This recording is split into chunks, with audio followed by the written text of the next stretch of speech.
I'm Luke Godwin. I'm from Columbia, South Carolina. I'm a dealer there. I've been a dealer. Our family's been a dealer for 35 years. And 36 years, I guess, in October. We're a buy here, pay here store. Today, we're going to talk about some sales-focused stuff when it comes to retail and buy here, pay here. Mashall is going to introduce himself. If you can't understand him, he is from Oregon. They don't have an accent. Right, so it just means you should be able to understand me perfectly. Right? My name is Mashall. I've been in the car business for about 21 years.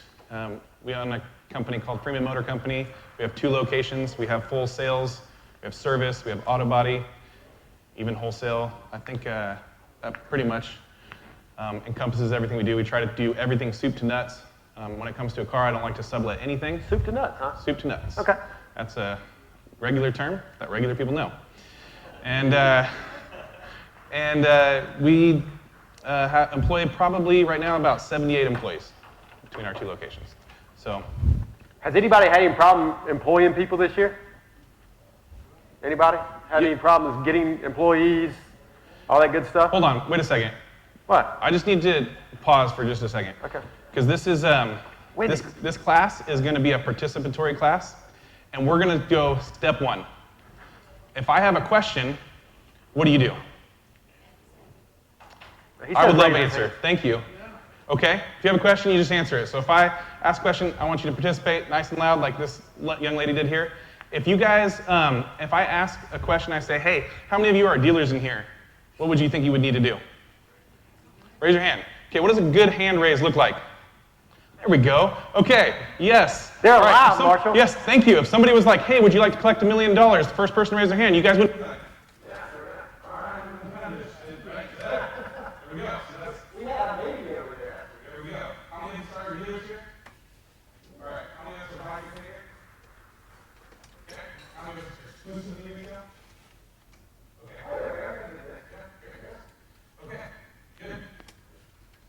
First, I'm going to tell you a little bit about what we're going to cover. I put the font small. I changed it when I saw you guys sitting in the back. I was like, I'm going to put this small because it serves you right for making you guys sit that far back. Look at all these empty seats up here. You can come forward. Nope, see what I have to do now is I have to walk all the way over here. And you guys are the ones making it weird, not me. So all these empty seats right here. So it's tiny font. I'll read it to you. Okay, so main takeaways today. Importance of holding on to people. Luke asked, guys, is it hard to hire people right now? Yes? Yep. It is. It's hard to hire people. I think that's all across the nation. So I want to talk about the importance of holding on to people. What did we learn from COVID? Everybody went through COVID this year? Yes? Okay. So what did we take away from it? Hopefully we all learned something. One of the things I told my managers when we sat down when this thing first started and we shut down is I said, we better learn something from this. We better come out of this being different. Otherwise, this was a waste. Right? Because some of us, our business, did you guys' business change a lot in this last year? Yeah, I would say so. Okay. All right, what is a good sales process? Are we sticking to the process? And what should we be tracking? Yeah. What did you learn from COVID? What I learned from COVID? See, one of the questions that was asked is work with less, right? Do less, work with less people, get more efficient at your processes. That's one of the biggest things I took away. What did you take away?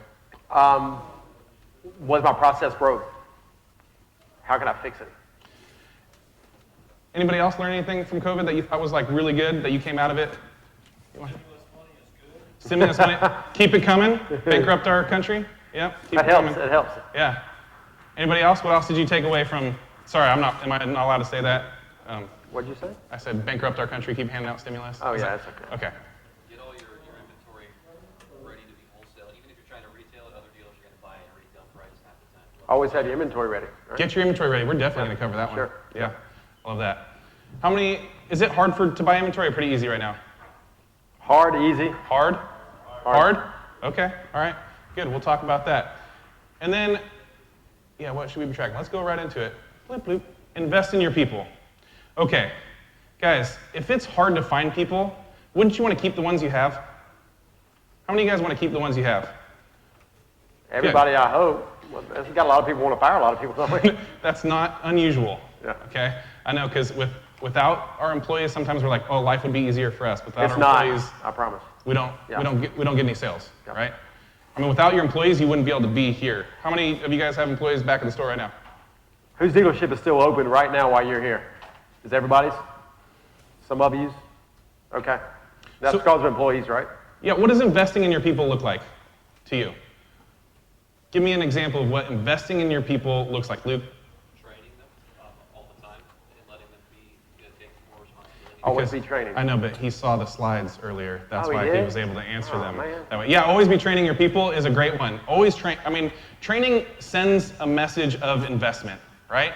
I mean, it says I'm willing to invest in you. I'm willing to let you go out of the dealership for a day. I'm willing to not take that day take you off the floor. I'm willing to waste some time. Not waste time is the wrong term, but I'm willing to invest time in you that I normally do just off here and sell, right? If I'm willing to take an hour out of my day and invest in you, that shows something, right?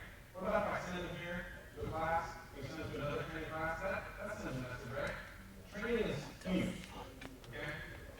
To invest in your people, but it also helps you retain them, and I'll show you that here in a minute. What would be another thing that help invest in people? See how they're doing. Talk to them. Care about them, right? Care about them. Yeah. Okay. All right. How do you guys show you care about your employees? Okay. Go ahead, Eric. Eric is Marshall's business partner. Business partner. So. Well, this scenario just came up this week. We had a gentleman in sales. He seemed off. We brought him in. Hey, what's going on? He said, hey, I'm going through some relational problems. And so we said, hey, how can we step in and be helpful to you? We ended up connecting him to a marriage counseling type class that he wanted to get involved in, and so did his significant other. So I'm going to tell you, there's a lot of things we like to do, spiffs, and things like a lot of places do. And cash talks, right? We always think cash talks, and all our employees like money. But trust me, our employees want to work for a place that cares about you. So if you can really connect with your employees and figure out what their hot buttons are and what shows that they really care, like, I mean, making sure that a newly married couple is taking proper date nights.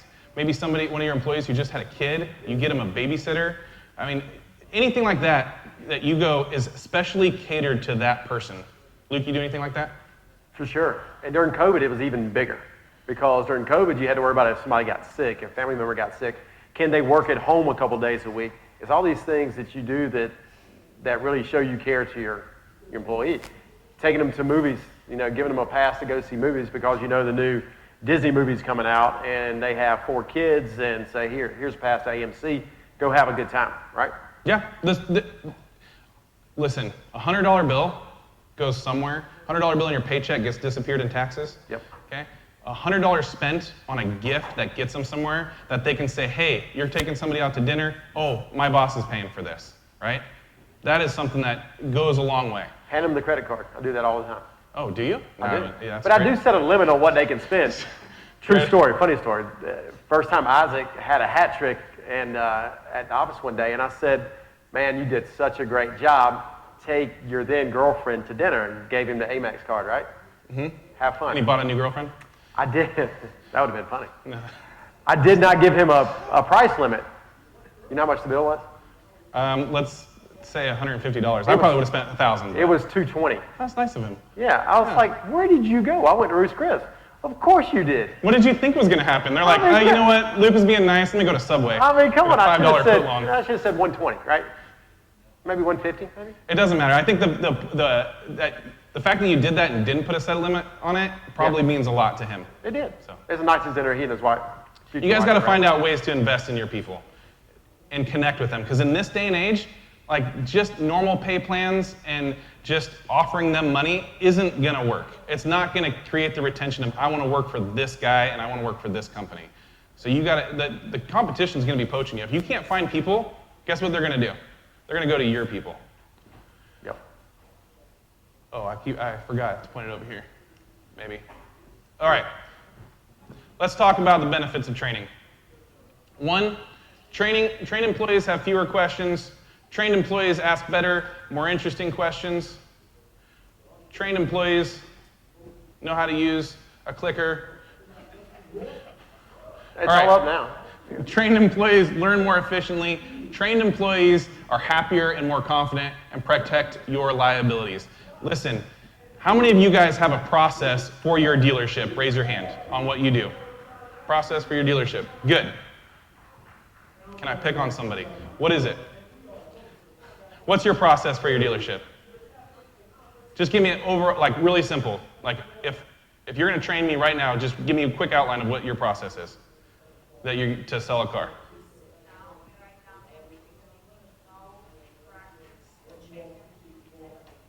Okay, do you have it written? You have it written down then? That's awesome. How many of you guys have your processes written down?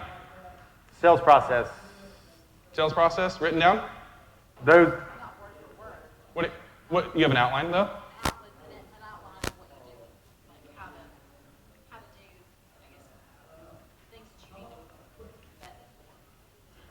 Yeah. So when somebody walks into your dealership, what's that salesperson supposed to do? Greet them. How do they greet them? They introduce themselves and they say, And that's in your training.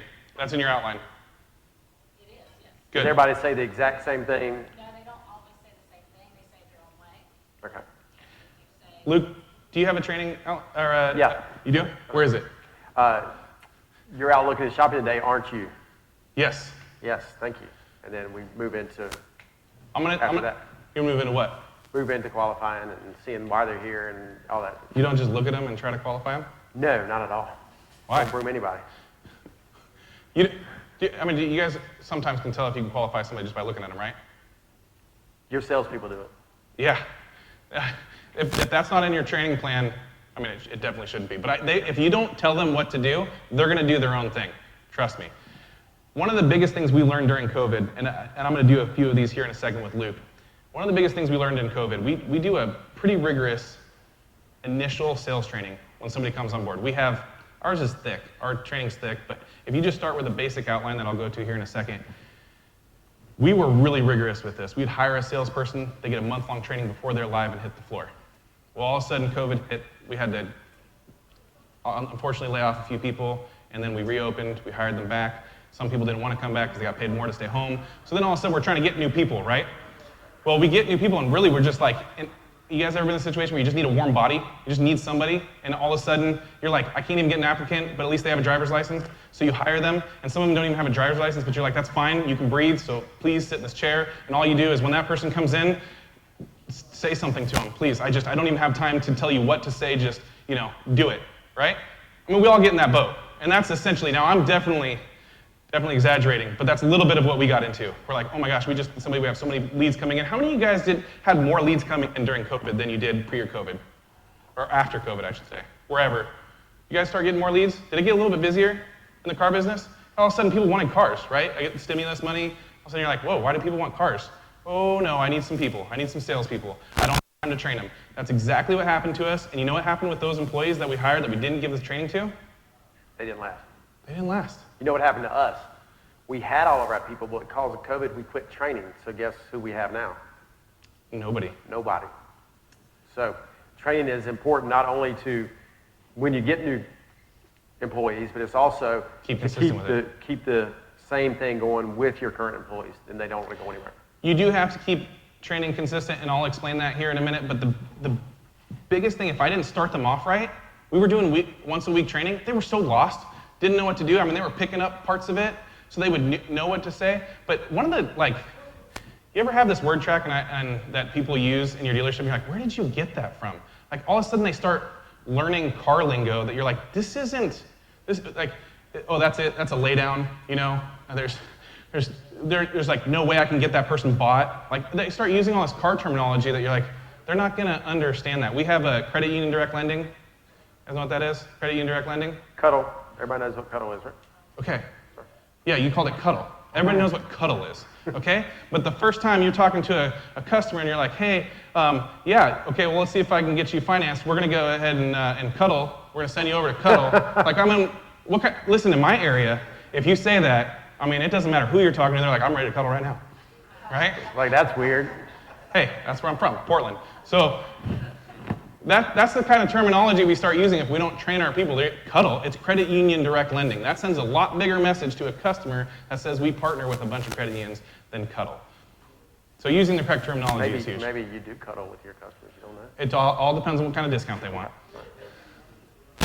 Okay, We covered this. I want to dive into this as we go a little bit further, but let's talk about this here for a second.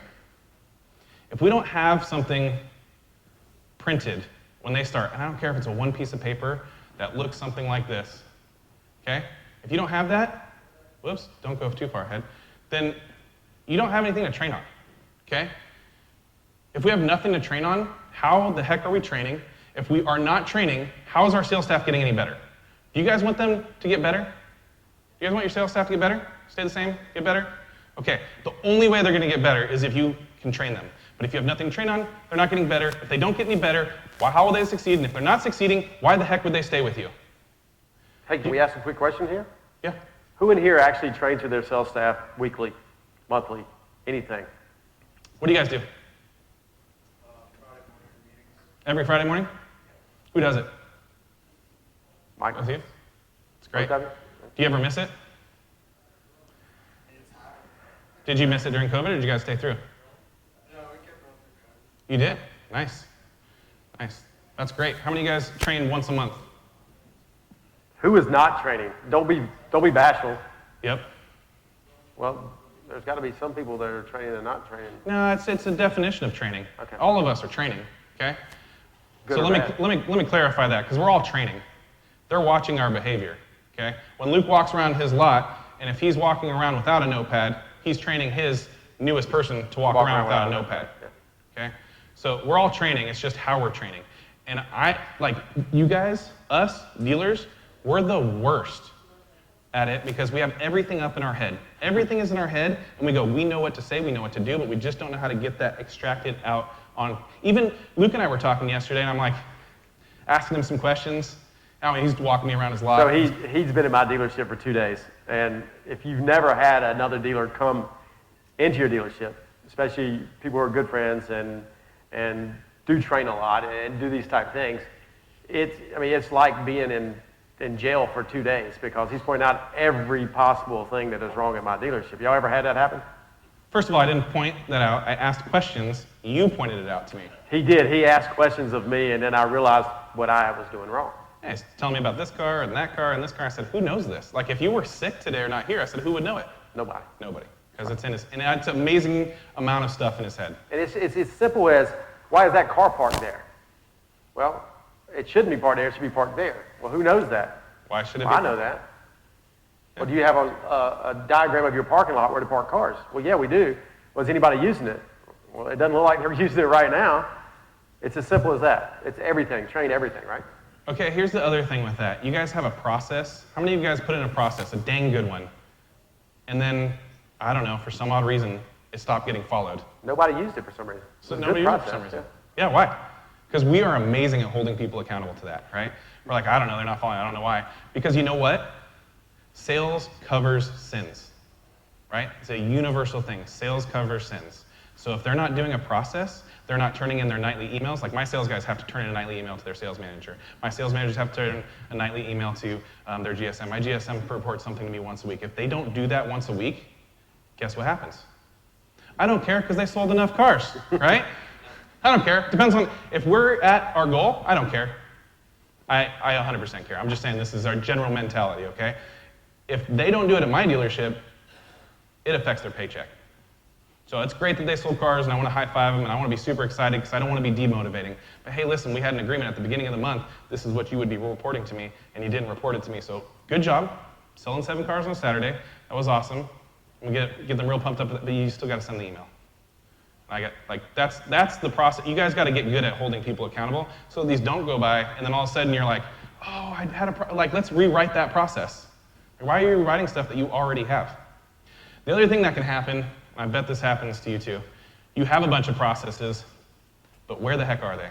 They're in like your Google Drive, not labeled correctly somewhere here, or I printed it one time, or I wrote it on a piece of paper. It was on a napkin when I was at CIADA, and it was really good. I took a picture of the napkin, actually. I just got to find it on my phone, and then I'll get that thing implemented, right? Yeah, and then someone new starts, and you don't hand that napkin to that new person.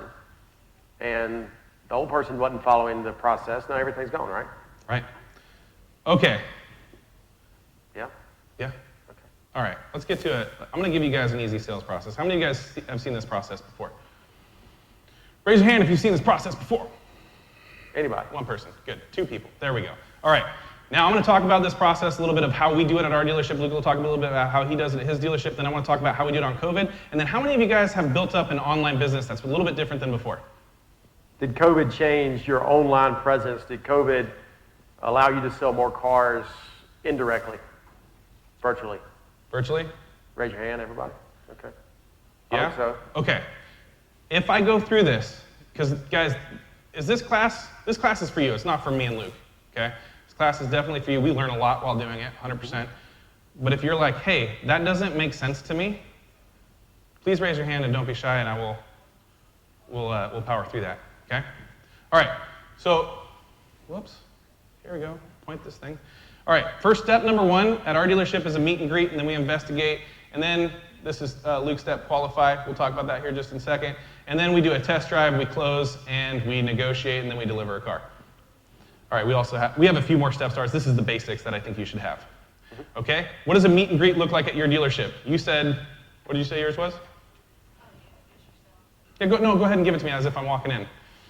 You're like, why did I sit in the front?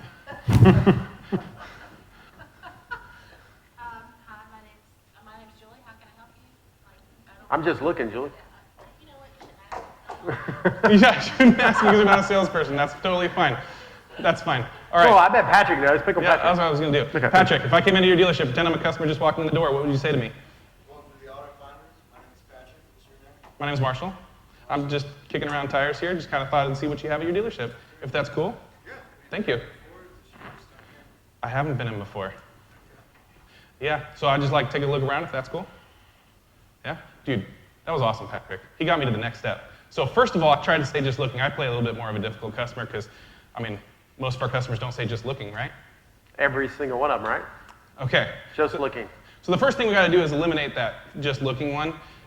Then we got to get to the next step. He asked, have you been in before? It's your first time. It's my favorite one to do. So obviously he's heard that from someone somewhere at some point in time. Then if you don't have something to ask after that, they're going to say, I just want to look around. You're going to give them a business card. Or worse, they're going to look at a car that's sitting right there. It's the most shiny, most expensive one. And they're going to say, how much is this one, Patrick? About $300 a month. What's the lowest you can do? Can you do it for $200? I mean, also we're talking about price. We shouldn't be talking about that, right? So we got to teach them how to get off of price. All right, Luke, let's try this. Okay. You want me to be the salesperson? Or you want to be the customer? Yeah, why not? That's fine. Oh, okay. That's So fine. it's retail. Is this going to be a retail deal? Yeah, because you're going to do I'm going to do the retail, Okay. and then you're going to switch and do the. Sounds good. There we go. Yep. Yep. Oh, I'm sorry. You walked in and then say, hey, beautiful day out, isn't it? Actually, hold on. We're in Carolina. Hot day out. Let me. No. Oh my gosh, it's muggy but freezing in here, isn't it? It is. It's cold. Yeah, it is cold. Yeah. Have you been in before? It's your first time. I actually been here before. You have? Oh, cool. Who do you usually work with, or have you worked with anybody You know, before? I just was walking around a couple times, checking out your beautiful cars. Cool. They are beautiful cars, aren't they? They They are. Yeah. My name's Marshall, by the way. Hey, Luke. Luke, nice to meet you. And what are you currently driving? I drive a LS 460. Oh, cool. Are you going to be keeping that or adding to your fleet? I think added to the fleet. Cool. Awesome. Who's this car going to be for? You or somebody else? I just want something a little sportier to drive around sometimes. Yeah, just for you or somebody else? Just for me. Just for you? Are you going to have anybody else in the car, or is it just going to be you? Maybe my daughter, my wife every once in a while. Your daughter and your wife. Awesome. Do you have your license on you, or is it in the car? I got it. You got it on you. Great. I'll have you fill out a test drive form. We'll get you on the road. Okay. I At was no easy, point in though. time was he going to be. It was easy because he didn't try to get difficult at any time. But I also didn't leave any area where he could go just looking or ask about price. Now you're going, well, Marshall, that's not a typical customer. But if you say something like this, go ahead and try to say just looking when I say, man, it sure is freezing in here, isn't it? Just looking. Well, that's okay, weirdo. Like that's a weird response, but that's fine. I'm gonna power through that anyway. So he's a weird guy, and he said, just looking. That's fine, I'd love it if you looked around. By the way, have you been in before? Is this your first time? At no point have I done an introduction. I'm just trying to find out some information. If he said he's been in before, that's great. Has he worked with somebody, or has somebody just not done a good job before, right? So, has he been in before his first time? He says, yes, I've been in before, great. Has anybody helped you before, or would this be your first time getting help? Some guy helped me before. Some guy helped him. That to me, and just so you know, at our dealership, I don't know what rules you have, but if the person can't remember the salesperson's name, that person's up for grabs. Yep. I take this customer, you come over and you go, hey, I worked with him last time. Well, great, he didn't remember who you were, so. And you know why that's allowed? Because we have a strict follow-up process. And if you were doing proper follow-up, now they're not allowed to get like that in front of the customer, but if they went into the office, they could get like this. If you did proper follow-up, then they wouldn't be asking me about the name, so you just lay off. That's not how intense we get, but I'm just saying that's a lot. I'm sure it is. I've seen it. Yeah, they do get a little, I mean, it's a commission check, right? Everybody's trying to fight for their commission check. Okay, does that make sense? You're trying to eliminate just looking. Customers are going to say just looking. And if you do not believe me, go to any store and just think about it yourself. When you walk into a store and you go, hey man, or somebody asks you, hey, can I help you? And you go, I'm just looking. And then you turn around and go, but hey, if you could point me to like where the shoes are, right? So obviously you needed help, you just didn't want to ask it because we're too good for help for some reason. But if a trained person walks us through, they don't even realize they're getting help. Let me also give it to you visually. Come this way and square up on me, okay? This Get big. Man, are you trying? Yeah. Oh, okay. This is a confrontational greeting posture, okay? This says to me right here, welcome to Freeman Motor Company. Welcome to Freeman Motor Company. I don't even want to listen. I'm just looking. A welcome is is ready for an I'm just looking. He's squared up on me. So when he does that, I don't care what he says. If he said, go ahead and use your greeting. You're out looking at shopping day, aren't you? Oh, yes, I am. Great. Oh, you want me to keep going? No, I'm not. I'm not going to keep going there. But this is a square. I can still maybe just say looking because that's the square response. If we get side by side, and I come up and he's out on the lot looking at a car, and I go like this. I can Man, run. nice I can run if I need to. That's a nice car, isn't it? This is conversational. Like, why would he go, I'm just looking? He doesn't even know who I am at this point. It's a beautiful car, isn't it? Sure is. I mean, something that's a yes question that just gets him, like, something they can't say no to because I need more positive stuff than I need negative stuff. We're just friends at this point. Great. We're just having a conversation. You've been in before. Is this your first time? I've never been here. Never been here. That's awesome. Now he welcomed me to the greeting. He just did it because he said he's never been here. Oh, well, shoot. I'm Marshall, and you are? Hey, Luke. Do you see that? Do you see how he welcomed me into it instead of me scaring him off by me going, hey, welcome, you know? And then you're like, I don't know if I want to be helped yet. I just kind of want to look and see if I even like these cars here. Next time you're at your dealership and you see someone out on the lot, send your salesperson out and see how they approach them. It will scare you, okay? No, what scares you is listening to phone calls, too. Am I ever listening to phone calls? Guys, is there a greeting at your dealership for in-person? Do you guys have a greeting for your dealership in person? Yes. Is there a different greeting for on the phone? Yes. There should be. You don't just, on the phone, when somebody calls, beautiful car, isn't it? I mean, that would be kind of weird. And then if they said just looking, you'd be like, well, you want to FaceTime, or are we going to Skype this thing? What are we doing? Right? That doesn't happen. So a phone call obviously has to be different. What about internet lead that comes in? You guys use chat? Anybody use chat? Nobody use chat? You use chat? Okay, chat and email, they're slightly different, okay? Because they're asking a question right off the bat. You're like, you're not even giving me an option to do this. But we can talk about that here in just a second. Luke, let's do your greeting again. So buy here, pay here people, because I know you're trying to qualify them before you get them on a test drive. I need to get to know you. I need to understand that you're even on the right car, because did you know 86% of people buy something other than what they intended to buy? So they came in, they said they were going to buy A truck. a truck, and they end up leaving in a convertible. Yeah, exactly. And you're like, what happened there? I'm just that good. You know? That's not what happened. Yes? Should that be part of your grading? Is there a certain vehicle that you take? So that's how mine would go, yes. Okay. I'm just asking. You can go that route. I'm just going to tell you, at our dealership, I don't like that. I don't like to eliminate my inventory. So what happens is, I don't know, some dealerships like to park their cars, like SUVs over here and cars over here, so we're not even going to go over there because you said you only want cars, right? But if you walk a customer through your inventory and I don't find out exactly, if you said, hey, I came in on that, Chrysler 300, I'm going to walk you that Chrysler 300. I might take the long way to get there, though, because as we're going, the customer's doing this. Oh, what's this car? Yeah. And you're like, you said you're interested in Chrysler 300, dude. That's a truck. Come on this way. Like, that's what we're doing mentally. We're eliminating our inventory, and then all of a sudden we sit them down, we try to get them financed, and we're like, oh, we can't give this person finance, but we don't have any other options because we pigeonholed them into that one car. We use the.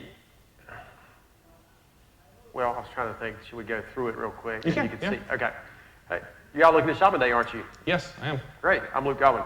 Oh, Marshall, nice to meet you. Nice to meet you, Marshall. Are you here for a specific car, or are you here for our financing program? Financing program. Okay, so I was hoping he would go to a specific car because then we could break it Because they don't apart. train that way. They don't have the train. No, I'm just messing with you. So you're here for our financing program. Have you been to our website yet?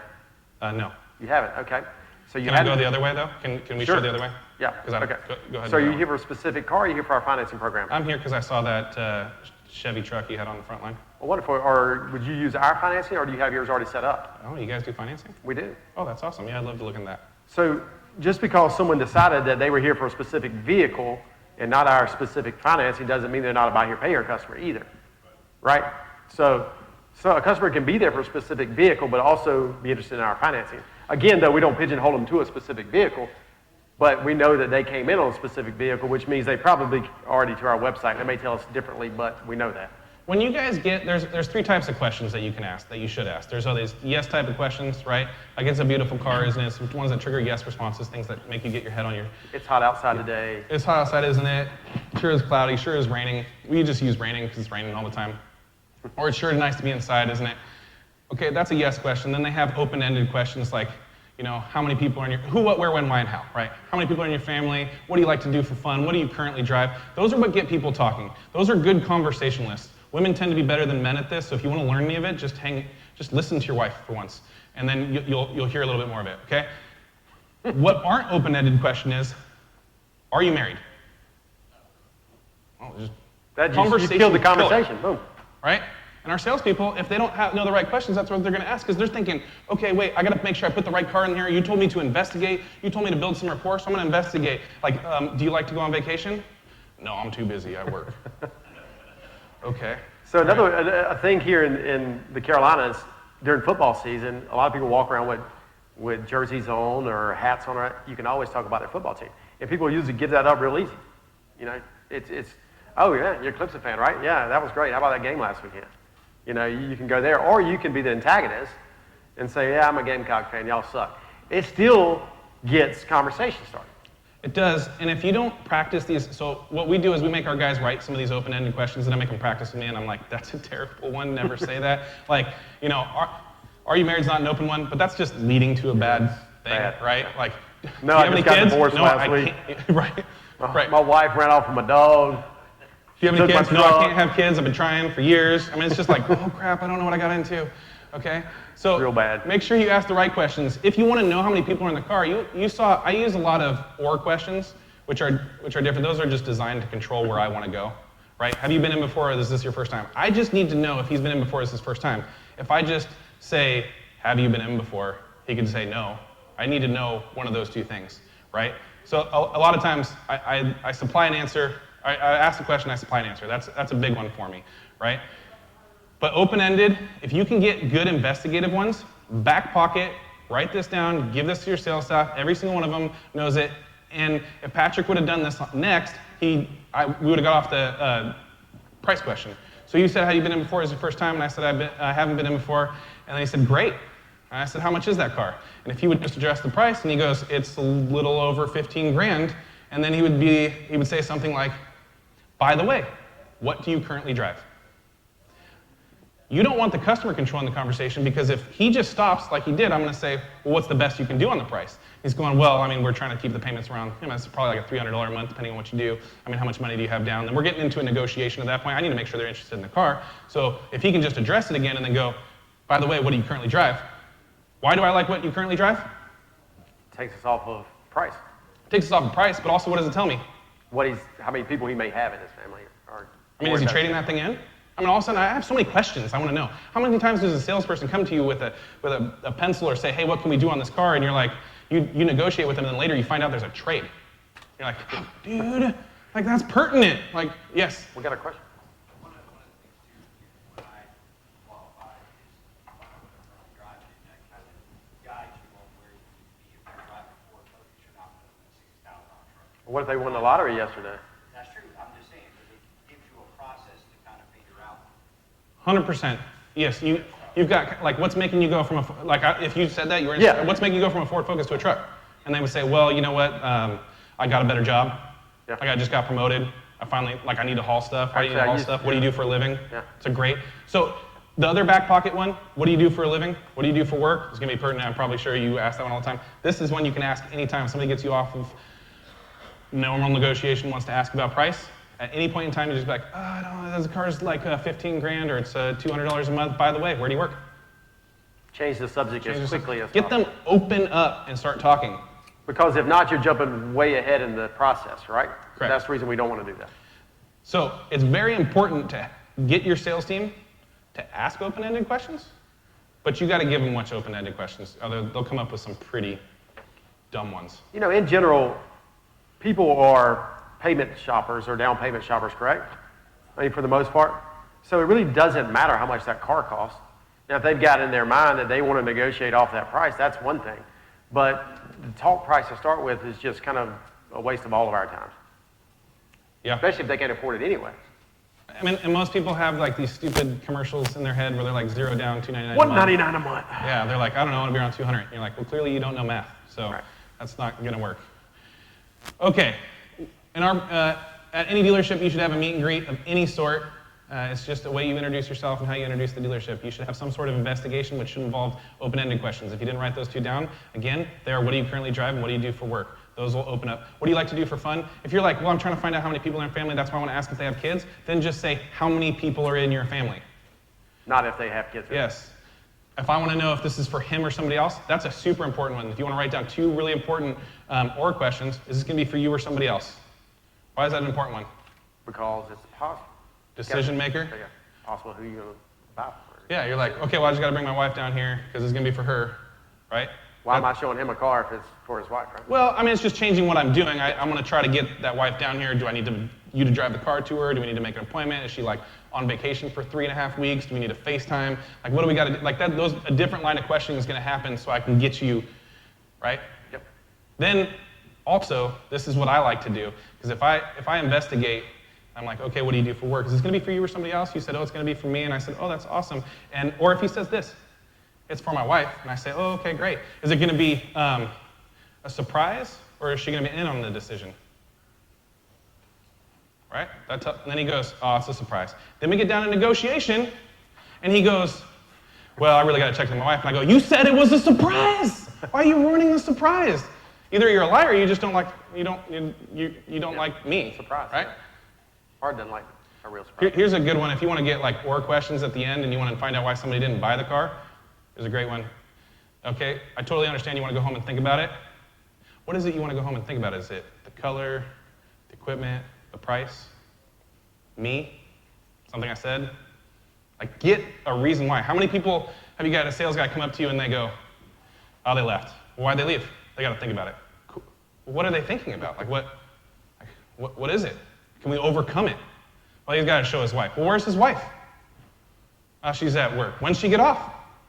Like, you guys are probably asking yourselves, these guys got to ask these questions, right? At this point, this customer's left.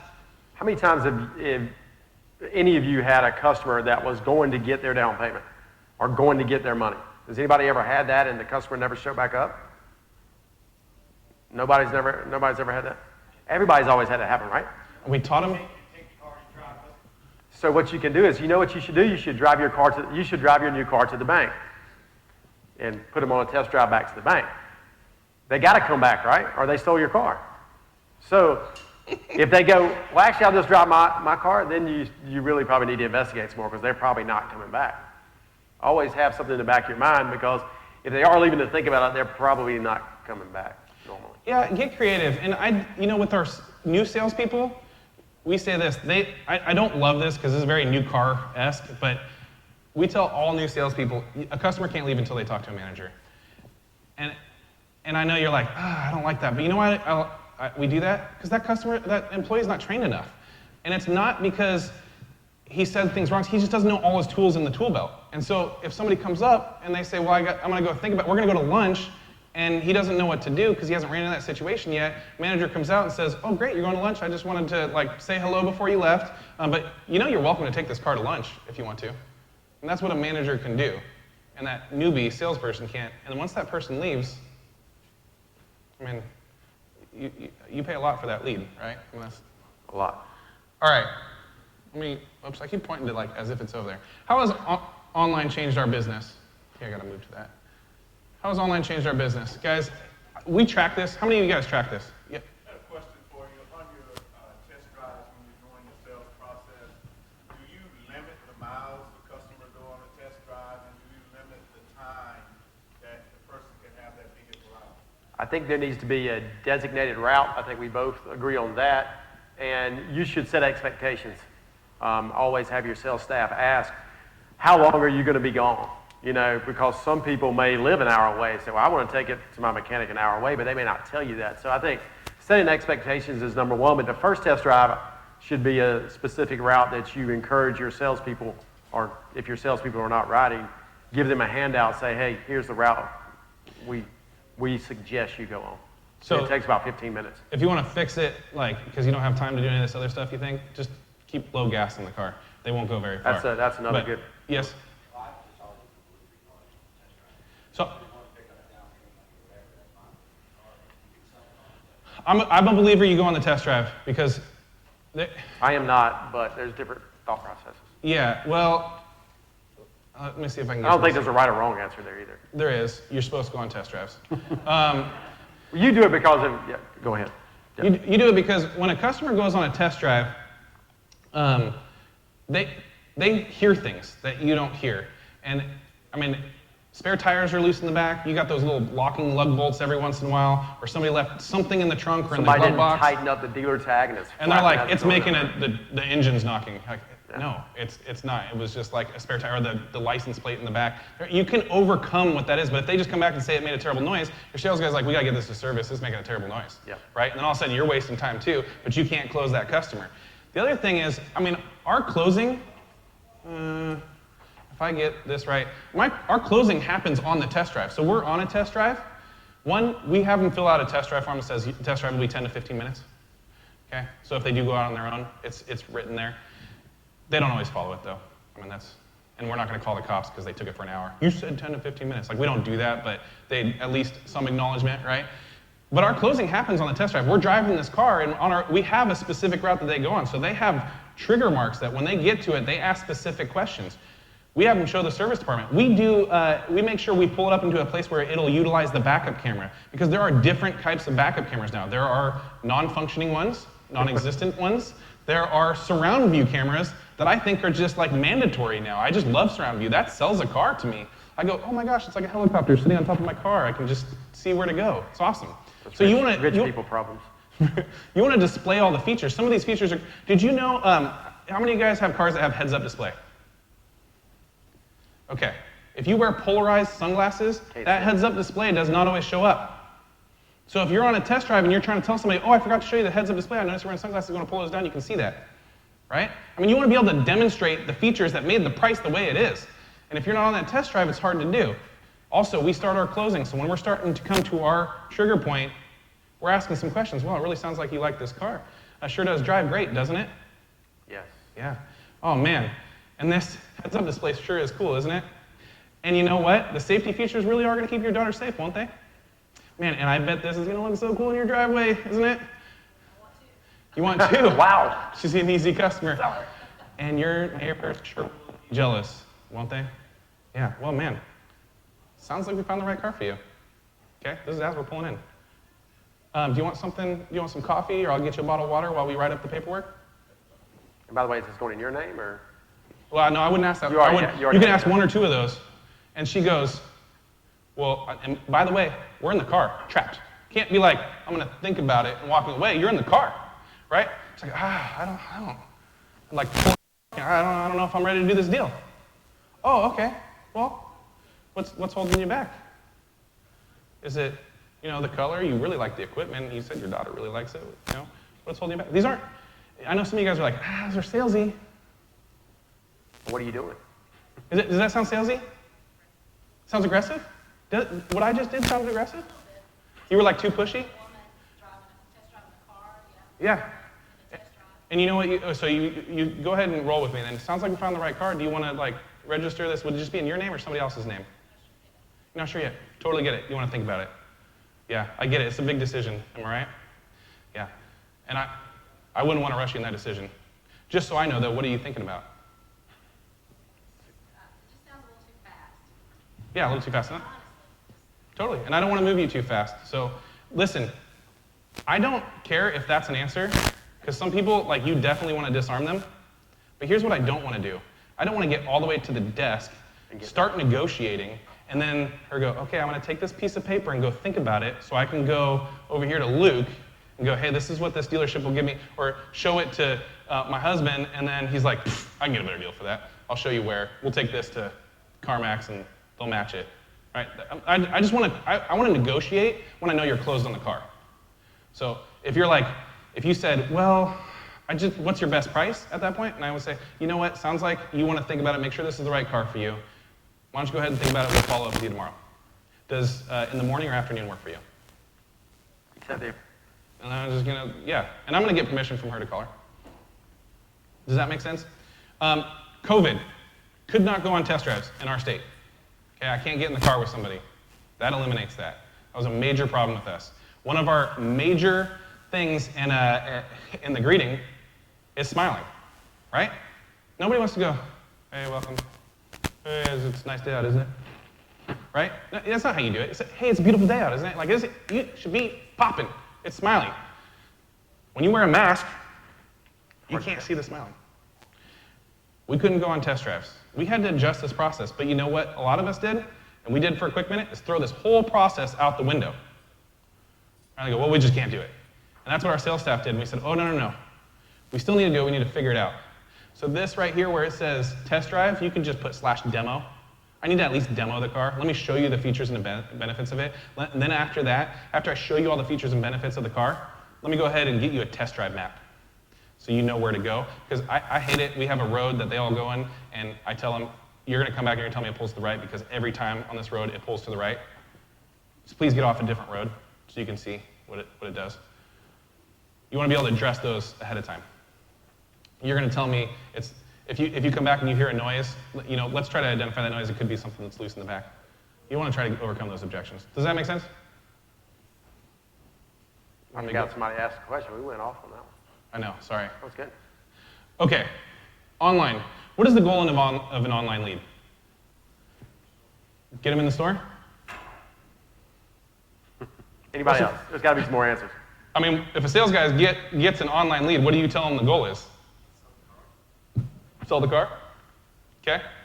Jumping the gun a little bit there, Patrick. Make contact with them verbally. Make contact with them? Huh. Verbally? Okay. So you want them to call that lead? What if they didn't want to call? Text message or email. Okay. Text message or email? Okay. So the goal is that you just get a text message out?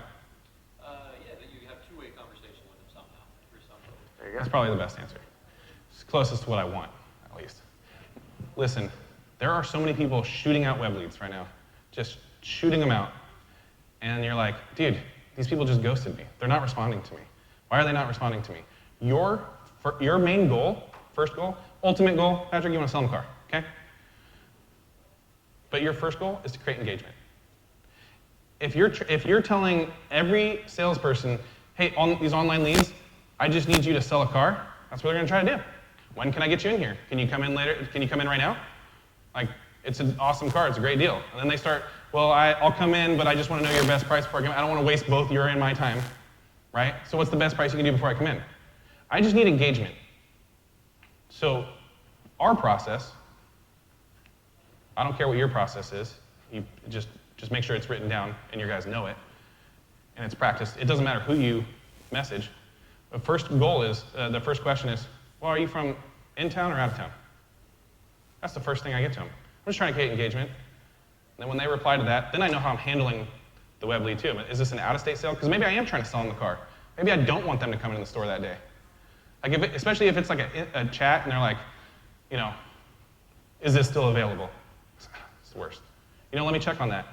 I never tell them right away because I need to hold them in suspense. Let me check on that. By the way, are you in town or out of town, Patrick?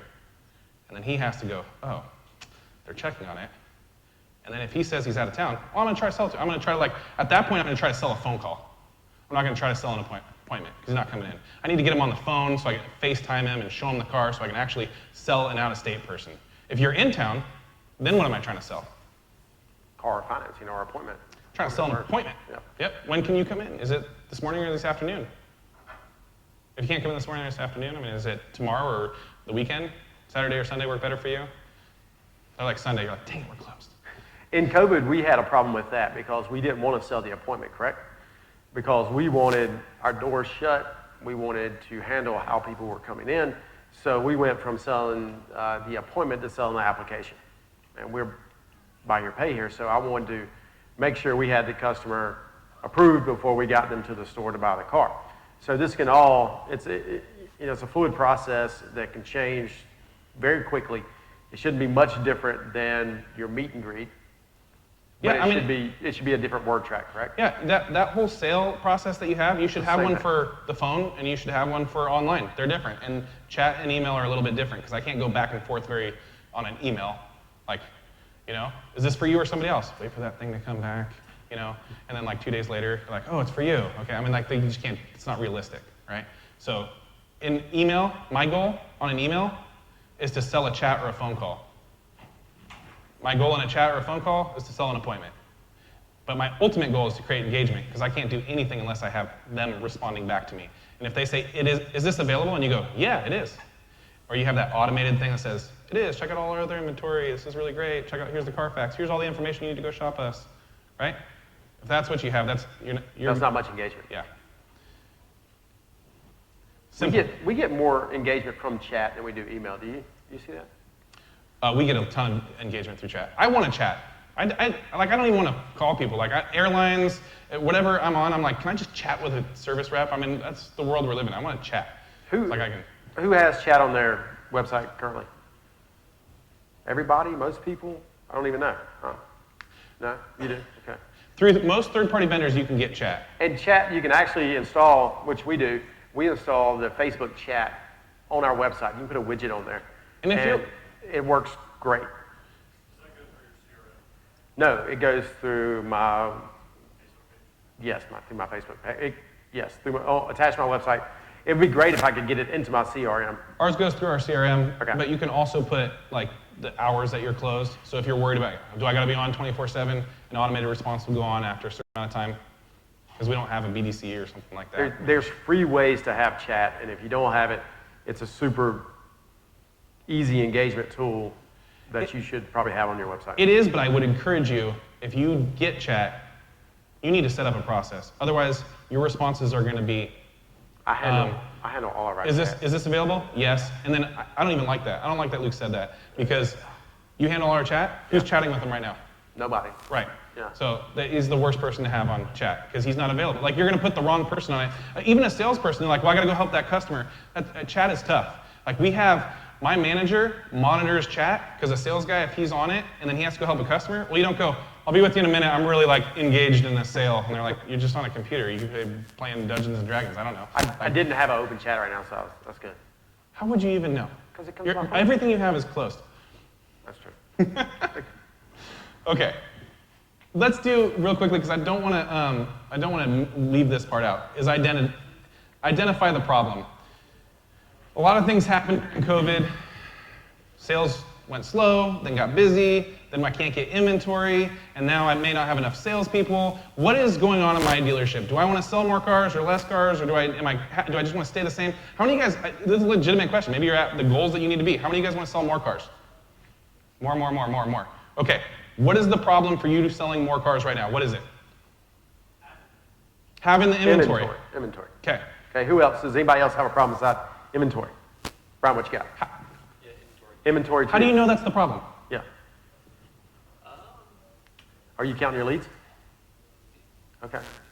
Okay, so how many leads are you getting in with lower inventory that you have now versus what you were getting in before? Before it was maybe sales leads about 150 a month or so. Now it's closer to maybe 90 or so. And how many less cars do you have? So when you were getting 150 leads, how many cars do you have on your website? Live active listings anywhere from 20 to 25, 15 to 25. Okay, so right now, how many do you have? Gosh, Or when it went to 90? 17 right now. Okay. Have you seen it creep back up? Or when you were getting 90, were you at 17 or were you at 10? We had less than 10. Okay. For a long time. So something I noticed, Marshall, and I told you this morning, that it's a correlation. If you don't have a certain amount of cars on your website, I know what our number is. Our number is 40. 40 cars on my website will probably produce 200 leads a month, thereabouts, okay? And so it sounds like you know that if you have 20 to 25 cars, you can produce 150 leads a month. Marshall, what's your magic number? We need to have a minimum of 80 cars at each store online. So that's 160 cars total to get how many leads a month, you know? Over 300. Over 300. Yeah, 300 is the minimum. 300 per store. Per store, yeah. Okay. So just as a quick besides, that number goes like this, okay? To a certain point. I don't know when that point might be. But as your inventory drops, so are your leads going to drop. And that might be a Google algorithm that we don't know about. It may be customers only look for certain things. So we're just trying to identify the problem here, and it sounds like inventory is definitely a problem. Well, inventory could be a problem. Acquiring it is one thing, but I mean, how many guys have cars in the back that are waiting to be put online? Everybody does. Why are they waiting to be put online? Well, could they be sold prior to reconditioning? They could be. So should they be on your website? Listen, if mine dropped below 80 because we sold 2 cars today, we're looking at it and going, what 2 cars can we put from the back online right now? Now maybe it's a coming soon banner, or maybe it's, and maybe we only took 4 pictures of it, but I need to have 80 cars online. I don't care which of those cars, but they have to be up there because that's the magic number for us to get the number of leads. If you guys go, man, sales are really slow, I just need another salesperson, I would say, okay, that could be true. Do you know how many leads you're getting in a month? And how much did that drop to? Or how much did it increase for you to quantify that you need another salesperson? Some of us just think, well, I need my salespeople to do better. That could possibly be true. If your inventory is up here and you know that that creates X amount of leads and that hasn't gone down, you got a sales problem, right? Or you have a wrong inventory problem. So that it's your job as the owners and managers to go look and go, okay, am I getting interest on this? I have enough inventory. Covered that. Am I getting enough interest on this? We have all the tools to tell us whether we're getting enough interest on these cars. Are they priced wrong? Or are they just the wrong inventory? And then if I have the right inventory, I have enough cars online, then it's a sales problem. It's either I don't have time to follow up with leads, or I have the people following with leads improperly. Because what should the closing ratio on your leads be? 15? Is that what it is for your store? About 12% for us, yeah. But it should be 15? So, Oh, is that just I think that's an industry thing. is that a goal you give your guys, or do you go over that with them? We have one person who sells with us, so we don't really go over closing ratios with that person, actually. Oh, that sounds so like a good decision. in general, what you should do, let's just say 100 leads should produce 50 appointments, should produce 25 shows, and 12 and a half sales, which would be 12%. That's probably pretty close, right? So everybody's gonna vary. Whatever any consultant ever tells you, or you go to NIADA and get a number, and you're like, we should be closing at 20%. That's the national average. I think it's 22%, or it was. Who knows what it is now? It's probably like 50% because everybody just wants to buy cars, right? If they're qualified, they can get it, right? I don't care what some national, trainer tells me. I care about what my dealership can do and is capable of doing. Because when I get a new person in and I say, hey, our store average is 30%. That's what our store average is. We close at 30%. You're at 12. I need, as a manager, I'm going to give more leads to my 30% person. I'm going to work on getting your closing ratio up. Before I give you more leads, you get an average of 11 leads a day. Sorry, but until you get up on your closing ratio, you're going to get 5 leads a day. And the other leads are going to go to you. I don't word it exact like that. There's a lot more finesse that goes in, but that's what you as a manager should be looking at. What's my closing ratio, and is it in line with my store? If you're sitting at 12%, I don't like that number at all, but I mean, it's your number, so your goal the next person that comes in can't be at 4%, right? I would encourage you to get that up to 20, though. 20% is, are you retail or buy here, pay here? Retail. Yeah, you need to be at 20% at least. 30%. 30% is like our standard. I've got guys closing at 40. And then it's, again, how you measure that, too. Make sure you're measuring the leads properly. So That's leads to sales. Leads to sales, yeah. That's counting. So I don't know what you're measuring. I don't know if you're just talking about leads to, like how your leads are coming in. Are they doubled up or not doubled up? Sometimes you have to weed through that a little bit. Guys, garbage in, garbage out. So make sure you're tracking stuff. But identifying the problem is a huge thing. So I'll go to this last one here, because I think we got to wrap up, don't we, Luke? I'm done. No, don't worry about that. What should you guys track? That's what I'm going to say. What would you guys think would be necessary to track in your dealership? Anybody? Anybody? Brian, what do you track? Let's see, we track days on lot, gross profit per car, and I guess number of turns per year, which is essentially days on lot, same thing. So those are all good. Those are all good dealership numbers you should be looking at. What do you look at for your sales? Oh, for sales, sorry. Yeah. Okay. Well, You can pick from the list. So, yeah, number of leads, number of appointments, number of leads, number of appointments, number of sales. I mean, I guess the applications, we do look at those. I don't look at these necessarily in like a, like a funnel per se, but we do look at those four for sure. Do you track them or do you look at them? How do you track them? I download them out of our CRM. I look at the number of leads coming out of the CRM, the number of appointments out of the CRM, Okay. and number of apps out of the DMS or the system. Write them Gotcha. down. Go ahead. Write them down. Cross-reference them with your inventory that's online and what you're advertising. Make a correlation between them. Track them that same way for at least a quarter.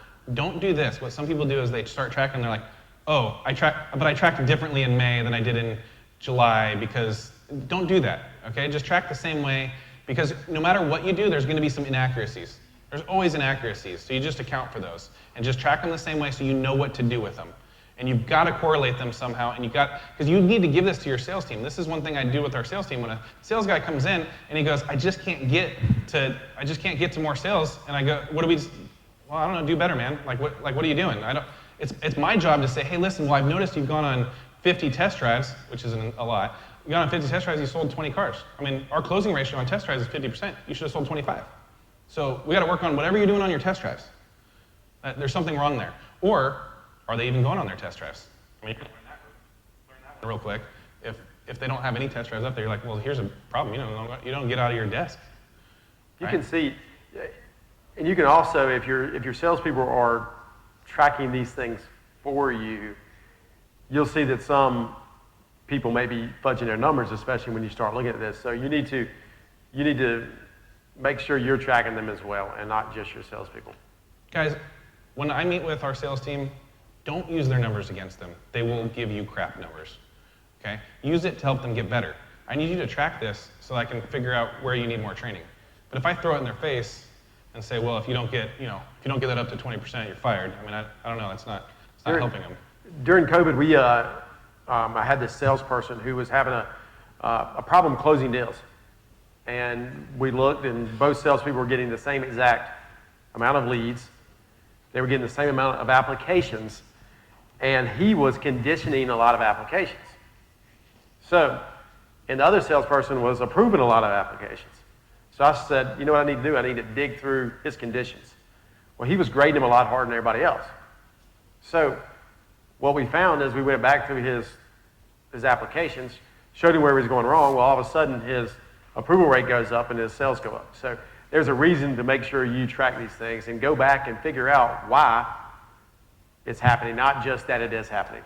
And that's the main thing when it comes to looking at it. All right, guys, I want to recap because I'm supposed to be done here. Okay. Aren't I? 1:15? I don't know. I think it was 2:30 maybe.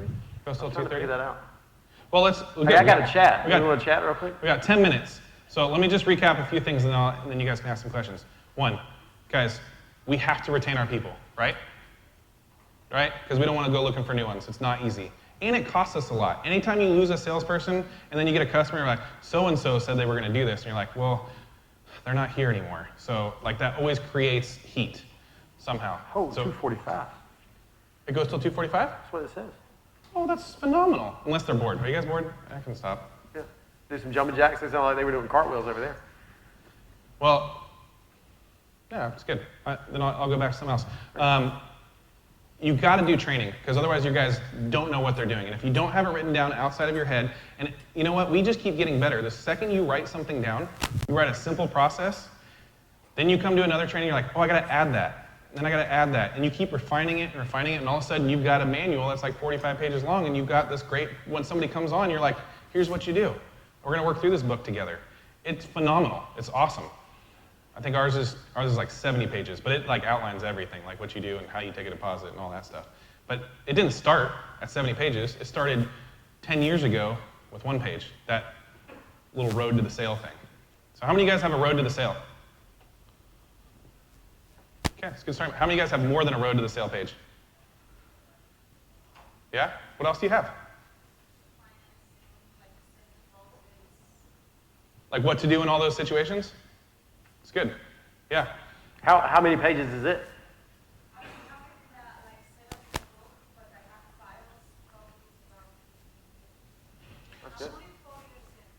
That's good. Only 4 years in. It took me 25 years to get to that, so that's good. We make those guys bring it to their sales training, and then they're like writing in it. And then what I do, like at the end of the year, we take their books from them, and then we like look at their notes so we can update like what changes we made. Because we're changing. I mean, it's not a hard and fast, not a Bible. All of a sudden, like you can't change it. You got to be able to adjust. Okay, since I have a little bit of time, there are a couple things I did want to talk about. Okay. Is that okay? You guys okay with that? Or did you have questions before I go? Yeah, any questions before we move on to something else? I was wondering with AD vehicles on your website, how many salespeople do you have? I have 5 salespeople per location. That's 80 in one location? Yes, 80 in one location is what we sell. We sell 80 a month. I have to keep an 80 online. We carry about 93 cars in inventory at each location. But I have to separate the locations because if I just treat it as one store would go this way, and each store is responsible for their inventory. Yeah. Marshall, what should we figure if I wanted to sell 50 cars a month? How many salespeople do you think I need? So it all depends on how many leads you have coming in. But Sure. I think an average is 15 cars. Our bonuses start at 15 cars. If you're selling below 15 cars, you're not really making much money. I think that's pretty close to what you should expect. Some people will say 12, but 15 is a good number because you're going to have some people who sell 20 or 25 and some people that sell 12. The difference between a 10-car person and a 15-car person is skill. Okay? Like, I can get anybody in my dealership to come and sell 10 cars. Yeah. You don't have to do much. I get leads and do some stuff. That's not hard. I want you to be a skilled player, though. I want you to feel like a professional. I tell this to all our salespeople. I want you to be here a long time. I want you to be a professional. I want them to say, I don't want them to go, oh, I'm just a car salesman. They're a sales professional in my place. And so doing that, they're well trained, and they have to sell 15 cars a month. Otherwise, they're not playing in the NFL. So right? you think that it's about skill. Don't you think it's about follow-up as well? Well, skill is part of follow-up. How often do you train on follow-up? And do you have a process built in for your follow-up? And answer all those, yes. So ours isn't just those simple steps. We've got a few more. We have a delivery process, and then we have a follow-up process that they follow. Sold customers, unsold customers, follow-up, we have that outlined on what they do. You guys, and I'll get to you in just a second. If I sold you a car, didn't sell you a car, and I have your information, I'm following up with you. I'm going to make it seem like you bought a car from me because the other person does not care. So I'm looking at everybody as an opportunity for me to get into my database and just build my book of business, right? I mean, you get all this, like you follow up with somebody, you're like, oh, hey, how's it going? And they're like, oh, you did, which means you bought a car somewhere, right? And they're like, oh, okay, well, you're dead to me. Click, right? That shouldn't be it. It should be like, oh, that's awesome. I mean, what did you get? That's great. Take notes, put it in your CRM. Then when you follow up, 90 days, hey, I just was, checking in on you and your family, and how's that, white Impala working out for you? Just, that's the proper follow-up. Now, here's the other thing. If you teach them the improper follow-up for the cars that you sold, and they do a 90-day phone call or a 6-month phone call, and they say, hey, this is Mashall calling from their company, just checking to see how your car's doing. What are you going to get? Complaints. Well, the battery died as soon as I got it home. And, it's been in the shop like 3 times. He basically sold me a lemon. And then they're like, oh, crap. Luke. That is the main reason salespeople don't follow up with their sold cars. They get one of those, and they're like, I'm done. I'm done with follow-up. So you never ask about the car. And a follow-up call looks like this. Luke, hey, is this Luke? Yeah. Hey, Luke, this is Mashall from Myrtle Company. Did I catch you at the right time? Yes, sir. Hey, I was just, I saw it's been about, 90 days since you purchased your car, and I was just checking on, seeing how your family was, and Wanted to let you know about a special we got going on. We have Cars and Coffee I'm just giving you a couple examples because I wouldn't give all these at the same time. We have Cars and Coffee going on this Saturday, or we've got a service special going on, 10% off oil changes, or I wanted to let you know that we have a partnership with a nonprofit called XYB, and we're donating X amount of proceeds to that. Whatever promotional thing you have going on that you could give them a reason, just want to let you know and keep you informed. And I also want to let you know that if you ever have any car needs, I'm the person you call, and if you have any friends or family, just let me know. By the way, Luke, while I have you on the phone, do you care if I just confirm some of your stuff? Of course. Yeah, obviously this is the right phone number, and you still live at this address? Yes. Great, cool, awesome. Well, hey, while I got you on the phone, by the way, of all the people in your family, who's next in line to buy a car? My sister. Your sister, awesome. Like pretty soon or a little down the road? She totaled her car last week. Totaled her car last week. Oh, okay. Well, I mean, I would love to help her, and I know you get a referral fee a referral bonus. Don't say fee. Referral bonus if she comes in, and I'd love to help you out with that. I mean, can I give you my contact and you pass along to her, or would you want to give me her phone number? I'll give you her phone number. Okay, but let's say it's somebody else and they're a little bit further down. Let's say it's your son and he's 15. Let's go that route. Okay, who's next in line to buy a car? Well, my son's turning 16 next month, and I'm thinking about buying him a car. Okay. Oh, that's awesome. So, hey, I bet you're looking for a nice car, pretty low miles at a reasonable price, right? Yeah. Yeah, well, how about I call you in about a month when one of those comes in and we can talk then? Right, that's what a proper follow-up looks like, because not only do I want to make sure I'm not talking specifically about the broke down car, but I want to know next in line who's next in line to buy a car so I can have something in the queue. If he tells me pretty far down the road, when you say pretty far down the road, are you talking like 2 months or a year? 8 months. 8 months. Okay, well, I tell you what, I bet you're looking for a nice clean car with low miles at a reasonable price, aren't you? Yeah. Why don't I do this? I'll just put a little note in here. I'll follow up with you in 6 months if that's okay. Sounds great. Yeah, I wouldn't want you to miss out on that. Boom. I have permission to follow up with him in 6 months. That's just proper follow-up to teach my sales staff so I'm not doing it wrong. Does that make sense? And that separates a good salesman from a great salesman. Period. See? Period. Period. And Period. this is a big argument we have about last night. Yeah. He's just like, that wins an argument. If he Yeah, says period. period, If I there's say no period, argument, it's over. I guess. He's like, I said period. Yeah. If I said question marks, whoa. You've never said that. I hadn't. I'll start doing that. Yeah. How about exclamation mark? You look like a question mark. Thank you. I was just wondering, for an 80-car store, how many total leads do you get per store? Retail, right? Yeah. How many leads total for each store? And then how many of those are, like what percentage are, third-party website or your website where they've inquired versus phone ups and walk-ins? That's a lot of information. Whew. Okay, so the question is, for 80 cars, how many leads do we get in? We need 300 leads. And that okay? would be from his site and third parties. Yes, from any lead source. That's what I need. Not phone calls, online lead sources only. During COVID, what? Yep. That's like credit applications coming in. Yeah, those count as leads. Yeah. Yeah. Now, any online lead. Now there's some double up. Some of my sales guys will come up to me and they're like, "This was a junk lead." Yeah, you're going to get a percentage of those, but everybody got a percentage of those. So I'm not going to weed through yours, so I have to weed through everybody else's. We're using the same numbers. That's why I say whatever closing ratio you come in your store is your store's numbers. So that's ours. During COVID or right after COVID happened and they got those stimulus checks, leads were coming out like a fire hose. I'm like, our guys couldn't keep up with them. We had like 600 leads. I can guarantee you those were being mishandled. I didn't have the staff to do it. It was just like, is this car available? Yes, next. Is this car available? Yes, when can you come in? I mean, it was just like insane. Now, we didn't panic and hire a bunch of people because those eventually slowed back down. But we do know that kind of threw off our numbers a little bit, and I would never take that. That's why it's really important for you guys to have historical data. Because if you know that 300 leads gets you X amount of sales, and all of a sudden you've got a bunch more leads coming in, and then that drops off, and you're like, whoa, what happened to all of our sales? But you don't know that, well, historically we've been here, so we're right where we should be. I just got a sales problem now, not a lead problem. Because we could look at it and go, oh no, we have a lead problem. They went from 600 to 300. That's a huge lead problem, but it's not. That was a blip in the economy. And if you know those numbers, you're able to go, okay, I've got the inventory. I have been getting 300 leads. I did turn this piece of advertising off. Now my leads are at 200. Maybe that piece of advertising was actually working, right? So that's the reason you need to know and look at these historical data. Also, if you know how many leads you should be getting a day, this happens to us all the time. Why did we not get any today? Or why did I only get 2? One of the lead sources was broken. I don't know why this happens to us a lot. It happens to us too. Yeah, lead source is broken. If you don't notice that for 4 days, you don't get that back. You don't get 4 days back. What? So like Car Gurus is a Down. syndicate site, and all of a sudden the sales at Freeman Motor Company CRM email disconnected from it for some stupid reason. Yeah, well, we had a problem with, we had switched from inventory management back to our IDMS, back to DMS, pushing it out, and it unconnected, and we didn't know for 2 weeks. You don't get 2 weeks back. Yeah. Just don't get that back.